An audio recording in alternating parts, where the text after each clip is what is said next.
Nigeria may take action against South African companies over xenophobic attacks, MTN.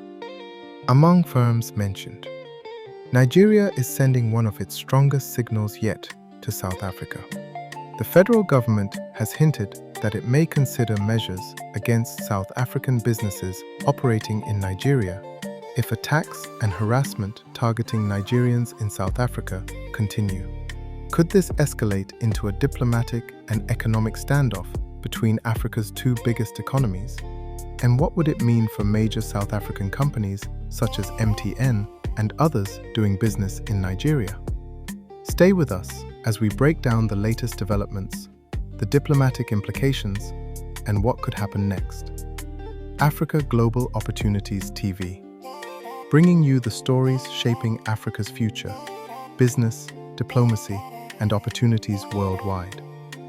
Nigeria's Minister of Foreign Affairs, Bianca Odumegwu Ojukwu, has warned that the federal government may be forced to review its options regarding South African companies operating in Nigeria if ongoing xenophobic attacks against Nigerians in South Africa are not addressed. Speaking amid growing concerns over anti-migrant violence and reports of harassment against foreign nationals, the minister emphasized that Nigeria has consistently chosen diplomacy and restraint. However, she indicated that patience is not unlimited. According to the minister, Nigeria has repeatedly engaged South African authorities through diplomatic channels, seeking stronger protection for Nigerians living and working in the country. Yet, incidents of violence, intimidation, and discrimination continue to spark outrage both at home and across the African continent. Nigeria and South Africa share one of Africa's most important economic relationships. South African companies have invested billions of dollars in Nigeria across telecommunications, retail, banking, entertainment, and other sectors. One of the most visible examples is MTN Group, which serves tens of millions of Nigerian subscribers and remains one of the country's largest telecommunications operators. At the same time, thousands of Nigerians live, study, and operate businesses in South Africa, contributing significantly to the country's economy. However, periodic outbreaks of xenophobic violence over the years have strained relations between the two nations. Several incidents have resulted in deaths, injuries, destruction of property, and emergency evacuations. In a moment, we'll examine whether Nigeria could realistically impose restrictions on South African companies and what such a move could mean for investors, consumers, and diplomatic relations across Africa. But first, if you value factual, balanced, and in-depth African news coverage, consider subscribing to Africa Global Opportunities TV and turning on notifications so you never miss an important update. While no specific sanctions or measures have been announced, the minister's comments suggest that Nigeria is evaluating its options. Analysts note that any major action against South African businesses would likely carry significant economic implications for both countries. Nigeria remains one of Africa's largest consumer markets, while South African firms continue to view Nigeria as a strategic destination for investment and expansion.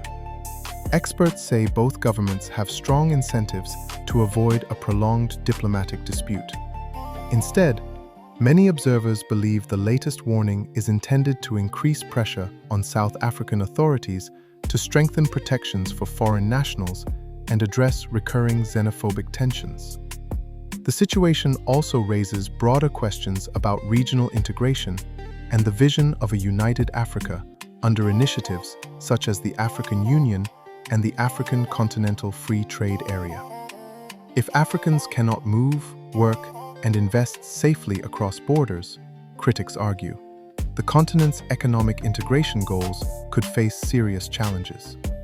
For now, attention will focus on Nigeria's next diplomatic steps, South Africa's response to the concerns raised, the safety of Nigerians residing in South Africa, potential discussions between both governments, the reaction of businesses and investors monitoring the situation.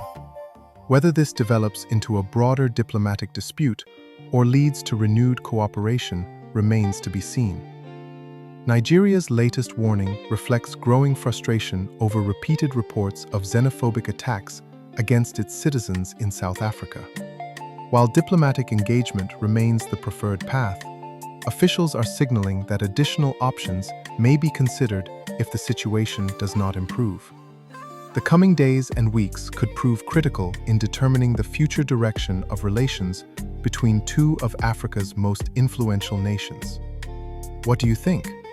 Should Nigeria take stronger measures against South African companies operating in the country? Or should both nations continue pursuing diplomatic solutions? Share your thoughts in the comments below. If you found this report informative, please like, subscribe, and share this video. This is Africa Global Opportunities TV, bringing you the stories shaping Africa and the world. Thanks for watching.